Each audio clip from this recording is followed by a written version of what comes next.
Obrigado, Alfred. Boa tarde a todos. Prazer estar aqui de novo.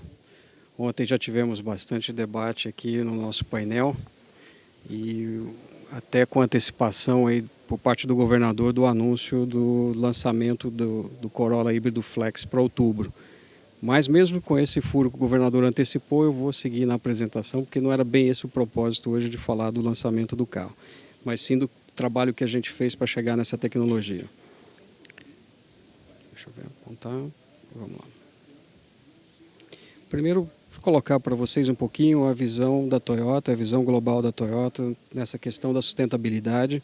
Nós trabalhamos em 6 pilares, desde a questão da produção do veículo, da cadeia de fornecedores, então procuramos trabalhar também com eles com ações de sustentabilidade. Olhamos também os nossos concessionários, os produtos, que é o que nós vamos falar hoje também. Então, a nossa ideia dessas 6 dimensões é atacar a questão da sustentabilidade, enfim, de todo o processo de produção do veículo, tudo envolvido a essa questão. E o ciclo final, que é depois o retorno do carro ou a reciclagem do veículo. Então, a gente trabalha nessas 6 dimensões. Para hoje, nós vamos focar na dimensão número 1, que é a questão do veículo em si.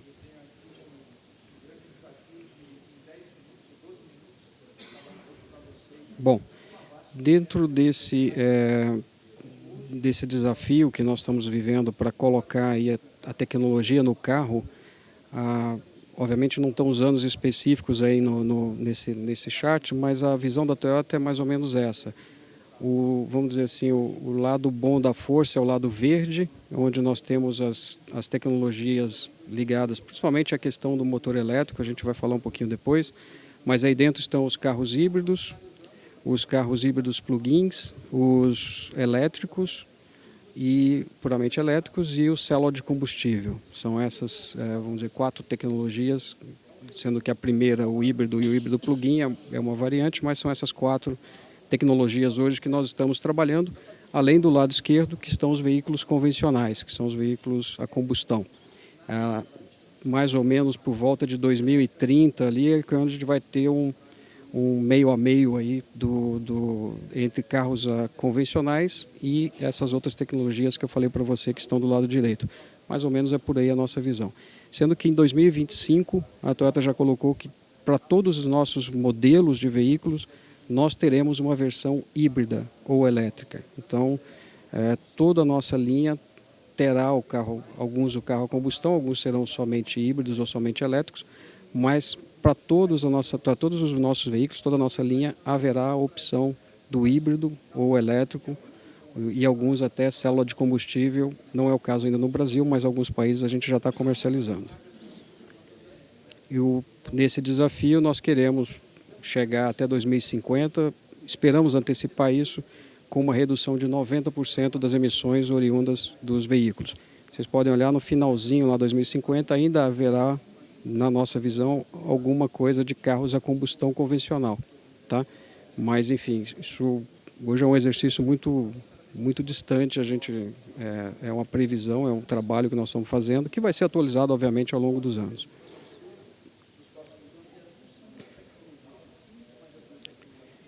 Falando um pouquinho do powertrain, das tecnologias, por que a Toyota tem apostado e aposta bastante aí no carro híbrido? Nós produzimos híbridos desde 97, já há mais de 20 anos, quando lançamos o Prius. Nesse gráfico do lado esquerdo está a tecnologia híbrida. Ela praticamente coloca todos os ingredientes, motor a combustão, motor elétrico, bateria, enfim, unidades de controle, ela tem todos os ingredientes. Do lado direito são as outras tecnologias que eu comentei, os plugins, os elétricos e o célula de combustível. Nesse caso, o que vai mudar é, dependendo da tecnologia, dependendo do que vai estar embaixo do carro, vão ser retirados ou colocados alguns ingredientes. Mas a vantagem que nós vemos no híbrido é que ele, primeiro, não dá um choque inicial na cadeia de fornecedores, você passa a trabalhar novos ingredientes, mas mantém ainda pelo menos uma parte boa das peças que hoje nós usamos, mas permite você já avançar em escala. Hoje eu já vou passar para o próximo, nós já temos uma produção relevante de híbridos, já comercializamos mais de 13 milhões e isso significou uma redução de mais de 100 milhões de toneladas de CO2, considerando somente veículos híbridos. E daqui a pouco a gente ainda vai ter isso talvez muito melhorado com a entrada do híbrido ao etanol, usando o nosso etanol de cana aqui no Brasil.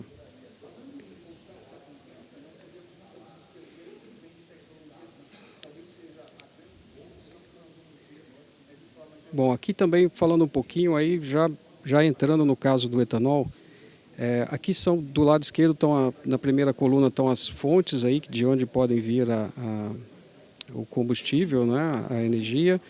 No meio estão aí as questões das tecnologias e no final qual é o powertrain que nós vamos precisar usar. Nós vamos focar no verde, obviamente, que é o híbrido flex, usando biocombustível, usando o etanol brasileiro. E daí a gente levou a uma conclusão que essa seria uma das melhores tecnologias hoje do mundo. Não dá para cravar sempre a melhor tecnologia do ponto de vista de emissões de CO2, mas nós estamos trabalhando com certeza com uma das mais limpas se nós olharmos o ciclo inteiro. E eu vou parar só para falar um comentário sobre o ciclo, voltar ao painel de ontem que nós tivemos sobre a questão do Proconv, com a participação do ministro Ricardo Salles, quando nós colocamos a necessidade de aprimorar ou de fazer algum avanço na forma do Proconv, ou na forma que o Brasil pode tratar e pode dar exemplo para o mundo com relação à questão ambiental.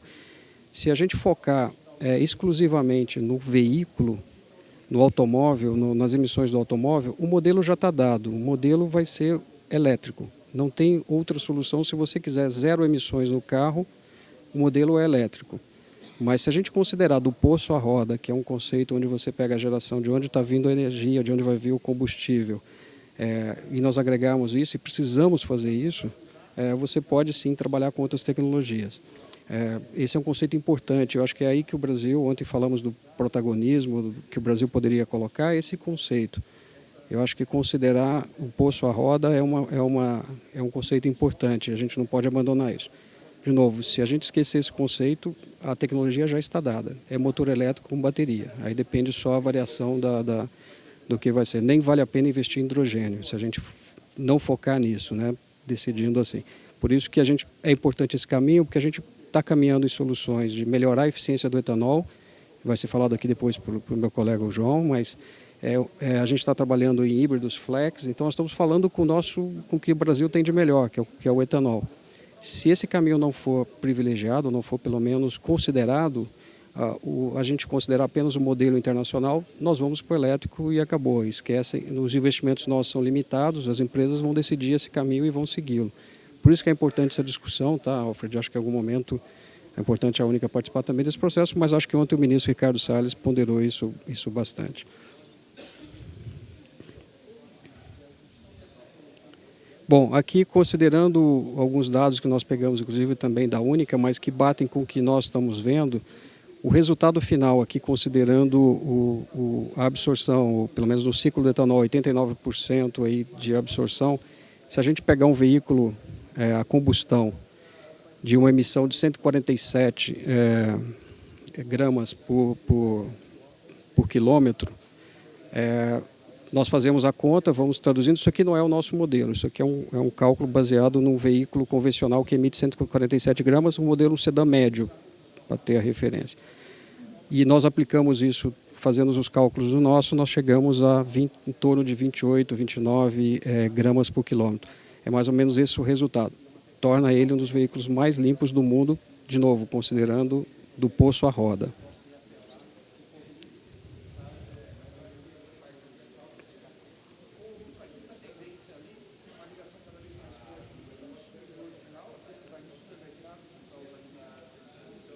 Aqui, esse é um chart que foi feito pelo Japão, então aqui considera todas as tecnologias. O que está do lado esquerdo é do poço até o tanque, e do lado direito é do tanque para a roda. E aí a gente olha o híbrido, o híbrido usando etanol, uma das melhores tecnologias. E o híbrido plug-in, ele até pode dar um salto a mais isso aqui está considerando a matriz energética brasileira. Foi o Japão, nossa matriz que fez, considerando a matriz energética brasileira, que é uma das mais limpas, considerada pela nossa matriz. O carro elétrico tem, obviamente, grandes benefícios aqui, mas o híbrido plug-in seria um dos melhores, até porque oferece também a oportunidade de usar nas cidades, principalmente o motor elétrico. Então, mas o híbrido flex seria já um grande avanço e muito próximo do que seria o carro elétrico. Então, foi isso que nos guiou para escolher essa tecnologia e trabalharmos nela para o Brasil. Aqui um pouquinho da linha do tempo, é só para explicar, a gente começou a trabalhar híbridos no Brasil em 2011, fizemos alguns eventos, 2012, tivemos um programa de táxi aqui em São Paulo, que foi muito importante, depois até gerou a exclusão do rodízio. Em 2013, finalmente, nós começamos a comercializar os veículos para o público. Em 2012 foi apenas para taxistas. Em 2013 começamos as vendas do Prius aqui no Brasil. 2014 até 2017 trabalhamos aí bastante, tivemos políticas do governo de apoio. O Inovar Auto foi uma política muito importante, a gente pôde, no caso nosso Toyota, construir a nossa engenharia que permitiu a gente posteriormente desenvolver o híbrido flex. E chegamos em 2018 quando começamos esse projeto aí em parceria com a Única de fazer o desenvolvimento aqui no Brasil, né, usando os nossos postos de combustíveis que a gente tem, sem precisar levar o combustível junto com o carro. E estamos agora aqui em 2019 no lançamento do primeiro híbrido a etanol. Bom, fechando, é o último slide, ainda tenho 14 segundos. Nós temos um grande desafio ainda pela frente. No final, esse ciclo de infraestrutura, não só para o híbrido, mas principalmente elétrico e outras tecnologias, a questão tributária ainda a enfrentar, trazer os nossos stakeholders e, obviamente, a sociedade para esse projeto. Bom, muito obrigado, é isso que eu tinha a apresentar a vocês.